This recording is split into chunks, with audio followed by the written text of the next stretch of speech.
کتاب خدا میں یہ تاثیر دیکھی، بدلتی ہزاروں کی تقدیر دیکھی، کیوں نہ ہو ممتاز اسلام دنیا بھر کے دینوں میں، وہاں مذہب کتابوں میں، یہاں قرآن سینوں میں۔ ہاتھوں میں اٹھا سینے سے لگا، پھر دیکھ تماشا قدرت کا۔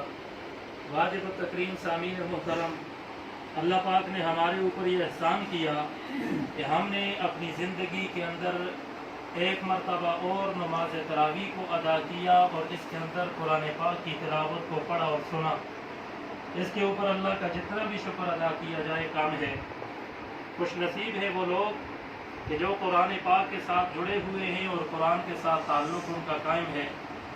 نبی اکرم صلی اللہ علیہ وسلم نے فرمایا کہ ان اللہ یرفع بہذا الکتاب اقواما ویضع بہ آخرین، کہ اللہ تعالیٰ اس قرآن پاک کے ذریعے سے قوموں کو بلند بھی کرتا ہے اور قوموں کو ذلیل اور رسوا بھی کرتا ہے۔ جنہوں نے قرآن کو سینے کے ساتھ لگایا، اللہ نے انہیں بلند کیا۔ نبی اکرم صلی اللہ علیہ وسلم معراج کی رات جنت کی سیر کر رہے تھے، تو آپ سے پہلے جنت کے اندر کسی کے چلنے کی آواز آ رہی تھی، تو اللہ کے حبیب نے پوچھا کہ ابھی تک جنت میں کوئی داخل نہیں ہوا تو یہ چلنے کی آواز کس کی آ رہی ہے؟ تو جواب ملا کہ یہ آپ کا غلام بلال حبشی مکہ کی گلیوں میں چل رہا ہے اور اس کے چلنے کی آواز جنت میں سنائی دیتی ہے۔ سبحان اللہ۔ یہ ساری کی ساری برکتیں کس کی وجہ سے؟ اللہ کے نبی نے فرمایا ان اللہ یرفع بہذا الکتاب، اس قرآن کے ذریعے سے اللہ تعالیٰ قوموں کو بلند کرتا ہے۔ رنگ کے وہ کالے تھے، حبشے کے رہنے والے تھے، خوبصورتی اس طرح کی نہیں تھی، لیکن چلتے وہ مکہ کی گلیوں میں تھے اور ان کے چلنے کی آہٹ کی آواز جنت میں سنائی دیتی تھی۔ نبی اکرم صلی اللہ علیہ وسلم نے اس کے بعد وہاں پر جنت میں ہی قرآن کے پڑھنے کی آواز کو سنا کہ کوئی تلاوت کر رہا ہے۔ اب یہ تلاوت کون کر رہا ہے؟ اللہ کے حبیب صلی اللہ علیہ وسلم نے پوچھا کہ یا اللہ یہ تلاوت کون کر رہا ہے؟ ابھی تک تو جنت میں کوئی آیا نہیں۔ فرمایا کہ یہ آپ کا غلام زید بن حارثہ مکہ میں تلاوت کرتا ہے اور اس کی تلاوت کی آواز جنت میں سنائی دیتی ہے۔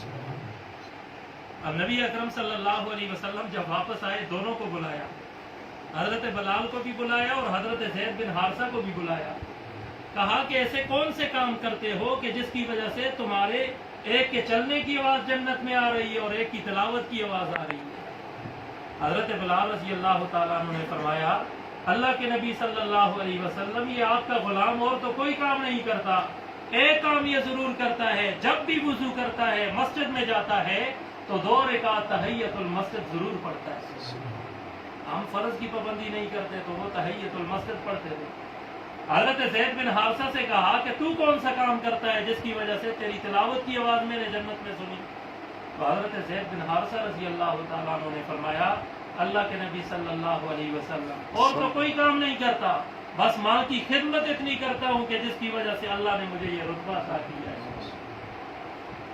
تو یہ اللہ پاک نے قرآن کی وجہ سے ان کو یہ اعزاز دیا، ان کو یہ مقام دیا، ان کو یہ بلندیاں دی۔ اب ہم اگر امام صاحب کے پیچھے نماز پڑھتے ہیں تو امام صاحب 1 رکوع لمبا کر دیا، 2 رکوع زیادہ پڑھ لیے تو ہمیں پیچھے سے کھانسی لگ جاتی ہے۔ کوشش یہی ہوتی ہے کہ امام صاحب کو پتہ چلے کہ پیچھے کوئی کھڑا ہے، لیکن یہ وہ لوگ تھے جنہوں نے اپنا سب کچھ قرآن کے لیے قربان کیا۔ امام ابو حنیفہ رحمۃ اللہ علیہ کو اللہ پاک نے کتنا بڑا مقام عطا کیا۔ امام صاحب رحمۃ اللہ علیہ رمضان المبارک کے اندر 61 قرآن پاک ختم کیا کرتے ہیں۔ سبحان اللہ۔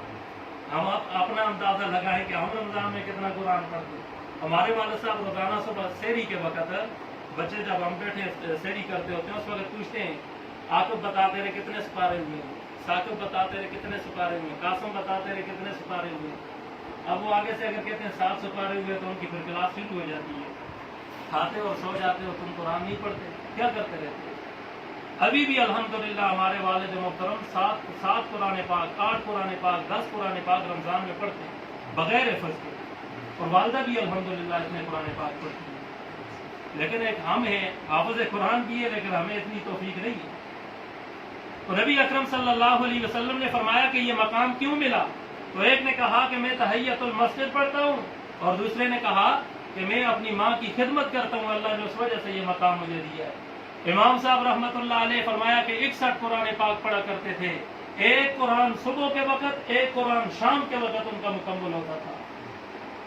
और 30 कुरान पाक, 30 रोजे हो गए, 60 कुरान हो गए, एक कुरान वो नमाज तरावी के अंदर सुनाया करते थे।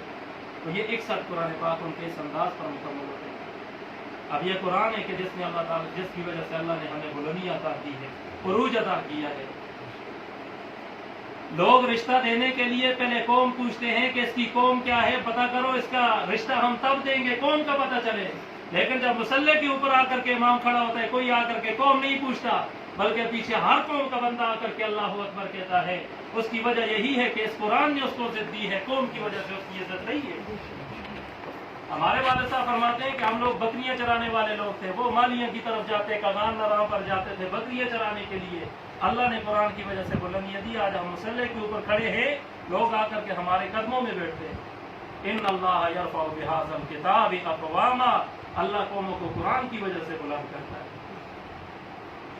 मजे की बात आप हज़रात को बता दूं कि आप दुनिया की कोई किताब उठा करके देखें, उसके शुरू के अंदर लिखा होता है कि इस किताब के अंदर कहीं पर अगर आपको कोई गलती नजर आए तो उसकी निशानदही फरमाए, हम आइंदा एडिशन के अंदर इंशाअल्लाह उस गलती को दूर करेंगे। इमाम शाफी रहमतुल्लाह अलैह ने एक जुज़ लिखा है, एक किताब लिखी, तो किताब लिखने के बाद उन्होंने अपने शागिर्द को बुलाया, कहा कि इस किताब पर नजर फ़ानी करो, इसे पढ़ो। अब उस बंदे ने, शागिर्द ने किताब को पढ़ने के बाद आया, इमाम साहब इसके अंदर ये गलती है। इमाम साहब ने कहा कि ठीक कर दो। थोड़ी देर के बाद फिर कहा कि जा करके दोबारा पढ़ो, दोबारा पढ़ी, फिर उसमें गलतियां, फिर कहा कि ये ठीक कर दो। 70 मरतबा किताब को पढ़ा गया और 70 मरतबा उस किताब में से गलतियां निकली। इमाम शाफी रहमतुल्लाह अलैह ने फरमाया कि मेरी किताब के अंदर गलतियों की गुंजाइश निकल सकती है, गलतियों से एक ही किताब पाक है जिसे कुरान पाक कहा जाता है। सुभान अल्लाह। ये कुरान के अंदर कोई शक नहीं है, कोई गलती नहीं है। मैंने कहा कि हर किताब के शुरू के अंदर लिखा हुआ होता है कि गलती की निशानदेही की जाए, अगले एडिशन के अंदर इसको ठीक करेंगे। लेकिन कुरान के अंदर अल्लाह पाक ने शुरू में कह दिया ला रैब फीह, इसके अंदर गलती की कोई गुंजाइश नहीं है। ये एक ही एडिशन है जो मोहम्मद मुस्तफ़ा के ऊपर नाज़िल हुआ है। व इन्नहु लतंज़ीलु रब्बिल आलमीन, रब्बुल आलमीन ने इसे नाज़िल किया है। नज़ल बिहिर रूहुल अमीन, इस किताब को लाने वाला रूहुल अमीन अमानतदार फरिश्ता है, जैसे जिब्राइल अमीन कहा जाता है। अला क़ल्बिक, ये आपके दिल के ऊपर उतरने वाला है, ये अल्लाह के नबी के दिल पर उतरा। भेजने वाला भी रब्बुल आलमीन है, लेकर के आने वाला फरिश्तों का सरदार है, और जिस हस्ती के कल्ब अतहर के ऊपर नाज़िल हुआ है वो रहमतुल लिल आलमीन है। ये कुरान पाक हर किस्म की गलती से पाक है, इसके अंदर किसी किस्म की कोई गलती की गुंजाइश नहीं है। बस कोशिश करनी चाहिए।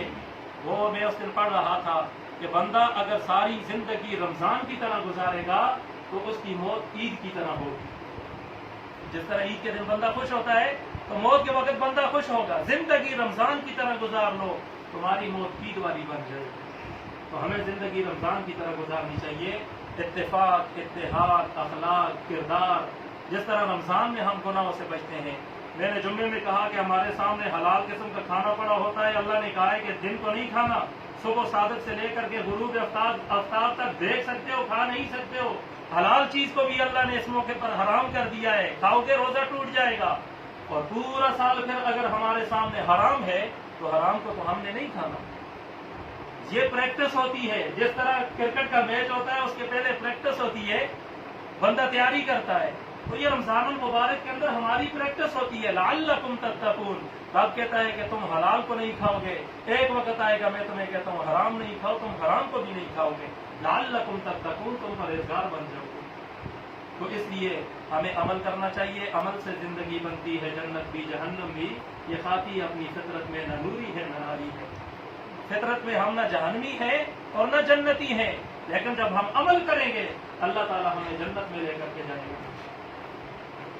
कुतुबुद्दीन बख्तियार काकी रहमतुल्लाह अलैह का इंतकाल हुआ तो उन्होंने मरने से पहले एक वसीयत की। उन्होंने कहा कि मेरा जनाजा ऐसा बंदा पढ़ाए कि जिसके अंदर 4 शर्तें, चार खुसूसियतें पाई जाए।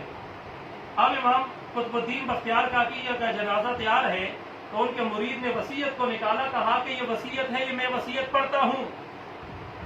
आज कोई शेखुल हदीस, कोई मुफस्सिर, कोई मुहद्दिस कोई जनाजा नहीं पढ़ाएगा वही जिसके अंदर ये 4 खुसूसियतें पाई जाएं। अब जब उन शराइत को पढ़ा गया, कहा कि पहले नंबर पर वो शख्स जिसके अंदर यह खुसूसियत पाई जाए कि उसकी तकबीर ऊला कभी फौत न हुई हो, और वो शख्स जिसके अंदर यह शराइत पाई जाए जिसकी तहज्जुद की नमाज कभी कज़ा न हुई हो, वो शख्स जिसकी असर की सुन्नतें कभी कज़ा नहीं हो, सुन्नतों का क्या है, फर्जों का नहीं क्या, असर की सुन्नतें जिसकी कभी कज़ा न हुई हो असर की। और चौथे नंबर पर कहा कि वो शख्स जिसकी नजर कभी गैर महरम के ऊपर न पड़ी। ऐसा शख्स आकर के जनाजा पढ़ाए जिसके अंदर 4 शर्तें पाई जाए। अब हर बंदा अपने आप को देख रहा है कि कौन आगे निकल करके जनाजा पढ़ाएगा। एक शख्स आगे निकला, सर के ऊपर चादर डाली हुई है, आगे आया, चेहरे से कपड़े को हटाया। ये शख्स कुतुबुद्दीन बख्तियार काकी के कफन दफन सब चीजों के अंदर शरीक था।